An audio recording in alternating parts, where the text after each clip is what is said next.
Hi, Andrew here. And I was just thinking about a video I made sometime in the summer. I think I entitled it, "Given the Application of Enough Pain, Even a Greenie Weenie Can Learn." And it was about German Greens and the potential pain of having no gas and freezing to death in the dark led them to delay the shuttering of their nuclear power plants.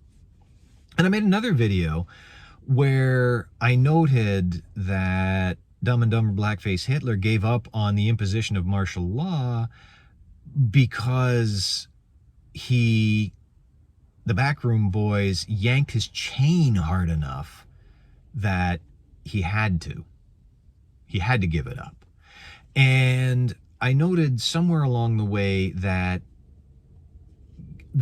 the level of protests and ridicule being dumped upon his head stiffened resistance enough that he actually changed course, that given enough pain, even a man as stupid as Prime Minister Blackface Paints His Face Trudeau can learn a lesson.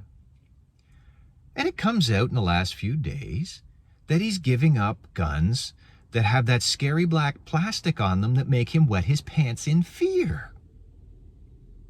Now, he's still going to make it impossible for hobbyists and range shooters to transfer and get handguns because, putting roadblocks in the way of ordinary people who like to shoot holes in pieces of paper is going to stop gun crime with the gangs in Toronto and Vancouver.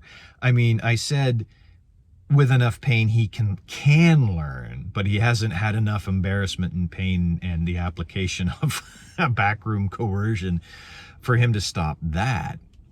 But the assault rifle ban provisions of the gun bill are being rescinded. They're being yanked out. And surprisingly enough, it came from all over the country. The only place it didn't come from is Ford Nation. People dumb enough to think that the fat flabberworm fascist Ford is a good premier of Ontario, 416-905. Ford Nation, urban hipster douchebags, they probably still support his long gun confiscation registry or whatever. But the rest of the country, from PEI to Alberta, said no. And he was and there was so much resistance that he was forced to yank it back. And then there was, I can't remember his name. Was it Al Gabra? His minister for making sure that the Muslims' poor, precious feelings don't get hurt. He made comments about the racism of Quebecers. Well, the Prime Minister is remarkably sensitive to what's happening in the place that he calls home, his country. Not Canada. His country isn't Canada. Quebec. Remember, this is a man who, in an interview many years ago, was talking about Quebec and the rest of Canada. He said, well, Quebecers are better. We just are. We're the best Canadians. We're better. We just are. Look it up. Other than a swath of 401 corridor in Ontario, his power base, his electoral base, is Quebec. And they were getting a little antsy about being insulted publicly by one of his high-profile people. And suddenly, he gone.